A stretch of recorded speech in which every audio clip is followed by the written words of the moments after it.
Hi, in this video, we're gonna look at where to place your subject as a landscape photographer. So we're gonna look at 7 examples. Most of them, 5 of them, will be with wide-angle lens, 1 will be with a drone, and 1 will be with a telephoto lens. So let's dive into it without any further ado. So the first way of placing your subject is basically to put it at the center of your image. Of course, you have to play with your environment, making sure you have a good foreground that leads to the background, but you place your subject as a foreground. So if you can see in this image here, which was taken in Senja Island, we have this famous mountain here, which is directly on a fjord, and it's right at the center of the image. But for that, it's on the background, and I really played with a nice foreground so that we dive into the picture and we make sure we get to the subject. This is another picture, another mountain. You will see a lot of mountain in this video. And this is the Fitzroy. It was like very early in the morning. Some of you who follow me probably saw this picture already. And similarly, we have it at the center of the image, a nice foreground that helps to lead the eyes into the subject. Another very famous location, it's in the Lofoten Island, a place I really love and where I'm regularly doing workshops, by the way. And basically it just leads you right, like the nice foreground leads you right to the subject, which is at the center of the image. We have here another example also in the Lofoten Island, similar type with leading lines and a subject on the background. So this is a very commonly used way of showing a subject, and it's very efficient and it's very beautiful. So there's like, it's the most simple but also one of the most efficient. The second one is actually to go off center. So basically you would place your subject on the right or on the left, and make sure you also play with your foreground so that it doesn't look it's a distorted or like unbalanced picture. And as you can see here in this image, this is in the Dolomites. I played here with the pines on the foreground and making sure the mountain is at Passo Giao. It's on the background but on the left, so that we create a kind of a perspective and a diagonal into the image. This is extremely important when you're doing this kind of photograph. I could have even gone a little bit on the left, but I remember here rushing because the clouds that you see on the background, they were like really moving very quick, so I didn't have much time to take my shot differently. Another way, this was with a telephoto lens. In Namibia, and we have a tree here which is like standing still with the dune on the background where the wind is like blowing around, and so putting it off center helps to balance and be able to see the two dynamics and that contrasts in this image. Then we do have playing with trees. That's a technique that works a lot with trees, by the way, and like placing a tree on the left or on the right, so here on the left, and showing basically what's happening on the background, and the tree is kind of pointing into the direction of the of what's happening on the background. So it's really important. Another way of doing it is also doing it with waterfalls. They are great for that. You take a waterfall and you place it on the right, on the left, depending on its direction, and you just make sure you catch the flow of water so that you create this dynamic in the image and this kind of natural flow in the image. So a very interesting way of working, very different. It requires a little bit of work, but it usually gives also amazing results. The next one is also something where you play with centered subject, but this time it will be on the foreground. Like, make your foreground as a subject. And let me show you examples because I think that will be clearer. In this picture, for example, we have those cracks here on a fjord. It's in the Lofoten again, and you have those rocks that are like cracking the ice, and they create amazing subject. Of course, the surrounding needs to be also very nice, but having those cracks on the foreground really helps you to really just dive into it, because on the background we don't have a precise mountain. We have different things. We've got trees here, a mountain almost at the center, here another mountain, so it just kind of really dress up the image. On this image, it's a waterfall. It's in the Jura region in France. It's actually where I live, and we here you have like a flower put as a foreground, and that's like very imposing in the image. And we have the waterfall that's really, again, like dress up the image. I like this concept of dressing up because it's like we've got our main subject and all what goes around really makes it look really beautiful. Another example, it's this example. It was in Switzerland last summer. I did a tour, a 2 weeks tour over there, and I caught those flowers here. So they are like focus stacked, of course, where you basically go very close to them, as close as you can with your lens, take several shots to make sure they are in focus, and then you have like on the background this beautiful glacier. But the flowers are definitely the subject, and we really look at them, and here there is on top of that this beautiful color contrast. And yeah, I really love this picture. It's really nice. And another example, the last one I have here, is the in Iceland. That was like a small cave where there were like some stalagmites, and I use them as a foreground, and they are like really just capturing your eyes. I mean, there is not much happening on the background, so they really capture your eyes. You've got the cave here that goes around, and it's kind of different and interesting picture to look at. And actually, I do have 2 more pictures, again with a tree here in Portugal, where we have this tree just like opening up to the valley, and of course I highlighted it a little bit so that it's more interesting to look at. And I have the same on the landscape orientation, which is also a good example. So this is again an efficient way of working, and I think it's very interesting. It requires a little bit more techniques because you need to do some focus stack. Nothing very impressive, but it requires more work on post-processing. You're probably not going to do this type of picture just with one shot. You will need to do some post-processing if you want to produce those beautiful shots. And also, in case you like my content, you like this video, then feel free to give me a thumbs up, and also feel free to subscribe by clicking on the subscribe button below or here in the corner of this video. That would be really great and very appreciated. And hopefully you also enjoy my future content as well as my past content. So let's continue this video. The next one is, the 4th one is about reflection. So you would basically look for a pound of water, ice, anything that can create a beautiful reflection. So obviously we immediately think about water. So generally I go for water or ice, and that creates like kind of very interesting results. So this one is in Switzerland. It was like a few years back. I would probably not have edited it as such today, but it's still a good example to show you what a reflection is. So we really have like a symmetry, a beautiful symmetry and a reflection into the water. So, and I have a few examples like this here. It was in Switzerland, the same tour as I did last year, and basically catching the Matterhorn here in a lake, like early in the morning, with some foreground grass that just like dress up the image again. This one was shot with a drone in close to the Lofoten. It's like the iconic mountain of Norway, and like it's just on a fjord, and basically you can catch it that way with the fjords. You've got the road and you've got the beautiful peak and amazing reflection in the water. It's normally a panorama, but I used it here as this example as a more regular format. Once again, and the Matterhorn, like similar morning as the other one, where we have still this reflection, really great one, by the way. And here it was in the Dolomites last year as well, with a reflection in the ice, and early morning as well, and like really beautiful reflection and interesting shapes in the ice that help to give guide the eyes towards our subject. So really that's really a very, very nice way of working. It creates like peaceful images, nice symmetry. It's kind of relaxing as well. I find like rather minimalist in general, so not too complex. I like this way as well of working with a wide angle lens. So yeah, something really nice to do.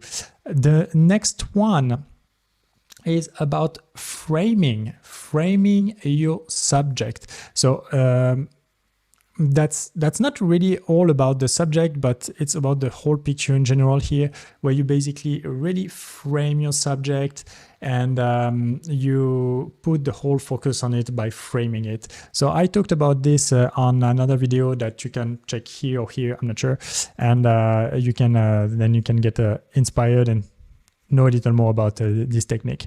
So that's the first picture I have here. It's basically we frame it on one way, like on the left hand side, and we basically have this tree leading towards the mountain here on the background. It was in Switzerland again, and that really helps when you don't really have a lot on the foreground to work with, like flowers and so on, and your subject can be a bit far away and will look very small otherwise. Here, the beautiful thing is that this tree is taking a lot of space on the foreground, and so the background kind of really look, I would not say more impressive, but we pay more attention to it that way. Another picture I have from the Dolomites a few years back. This time it's the Trecime de Lavaredo, I think I say it well, and it's basically one of the cave you have when you go a bit further down the way there, and by placing the Trecime right in the middle, it's just like looks so stunning. This was an afternoon shot, a bit before the sunset, but still a great thing to catch, and with this type of mountain you can't really miss much because that's so beautiful. Here, another one in Iceland. This year I shot that one. I was very lucky because the day was very bad, lots of rain, and in the evening the sky opened up and I went to this waterfall. I got a lot of water, and my camera got a lot of water too. I got a little scared, to be honest, because the wind was blowing a little in my camera. This was like a tough shot to take, but I did a panorama where basically I framed the sky and the waterfall, which is falling from the rock. It's a Celia Lentfos, I guess, if I'm correct. And yeah, you just catch it with the beautiful sun right in the middle. I got very lucky with the conditions here because I went there as well a few years back, and I didn't have such luck with the condition. It was like gray weather. So yeah, this time around I was very lucky, and there were not many people, so it was very easy to photograph around. So yeah, a beautiful one as well. So that's pretty much it for the one I frame. It's not a technique I use a lot. I use it in specific situations where I need it, where I see there is a beautiful opportunity, but this is not the opportunity you see most of the time. You really have to look for it, or like be sometimes even a contortionist, because you need to go under rocks and like find the very right spot. I probably have other shots of it, of this type of photograph, but yeah, I didn't display them here. The next one is this time around is one of the different ones. Those ones were all about a wide angle lens, and the next one is about drones, and it's basically taking a shot from higher altitude. So if you take a shot with a drone from higher altitude here in this was in Bretagne, in France, and basically just going like on the coast. And if you take the coast from the riverside, from the seaside, sorry, you basically just manage to get a view you will never have as a photographer and as a person, as a human. It's basically bird's eyes from the total opposite direction, and like you can really see here the beautiful perspective that it creates into the earth, and with the sea, of course, on a little bit on the foreground, and the subject that we have here, which is our the lighthouse here. And yeah, this creates like really very interesting dynamics. Then I do have here another one with lakes, which are also very nice to catch with the drone. Lakes that you basically go higher up and you try to be facing the lake, and you make sure that there is kind of continuity, and here in this case there is, with the sky going a little bit like further and a little bit towards the left, and that's also the case with the lake. There's of course a bit of reflection of the sky in the lake, and all this create a very nice dynamic. And obviously here there is also the light because it was sunset time. The next one is a little bit different. It's about a panorama, and so catching a panorama is also very nice when you do it with a drone. And always, like here, you would center your subject mostly and try to create certain dynamics. And here it's about seeing this lake with the mountains, the sunset, and how impressive it is. Basically, that's the beauty of the drone. Once again, you would never catch this with your camera. Another picture, I could have put this one earlier, but again, playing with the forest here. This was in the Dolomites, the lake and the mountain on the background. Obviously, like we've got a very dramatic sky. I could have probably cropped a little bit the picture, but I like it extended like that. And that creates this dynamic that leads you towards your subject, but once again, seen from above. And the last one with the drone is again in the Lofoten here, where basically you catch this whole peninsula here from Hamnøy, and you need to go a little bit far away and quite higher up here to catch this shot, to make sure you've got it like from left to right, and you catch the whole perspective that you can have around. But it's definitely something you want to catch if you're doing panorama in landscape photography with a drone. It's something really great. And last but not least, it's about basically focusing your whole subject in your frame, putting it in focus totally. And for that, you would use a telephoto lens usually, or let's say longer focal length. And in this case, for me, that was mostly my 55 to 200 millimeters with Fuji, and that's equivalent to 70-300, I guess, on a full frame camera. And let's start with this one, which was in Torres del Paine in Patagonia. And you basically just like make yourself close with it helps you to get closer and to really focus and emphasize your subject. And in this case, there is no disturbance around. I catch the beautiful sky, which was at sunrise, the mountains here, the Tres Torres highlighted, and of course the rest, the mountains that are around that of course you can't remove. I could have gone closer, but I feel like closer would have kind of a bit like tighten up the picture, and I'd rather keep some balance and a little bit of air around, if I can say. The next one was in Namibia, and again just catching the beautiful dune here. And there is actually a lot going on in this picture because there was some wind, and we can see it definitely here on the shape of the dune, like the wind blowing. We've got the sun rise on the left hand side, and the other face of the dune is black. In this case, is dark, like the shadow, and we've got the trees here with like their shadows and everything, and that reflects on the dune, and some other trees that are not this time on the dune, but on the foreground, and that contrasts a little bit with the background. A lot of things happening, and you really focus just on this here, and that's really one of the most beautiful things that you can do. Another example here is in Portugal, just focusing on a tree, like catching the nice shape. It's a very well-known picture, very well-known place in Madeira, and like very regular shot, but very efficient and beautiful to look at, and minimalist in a way.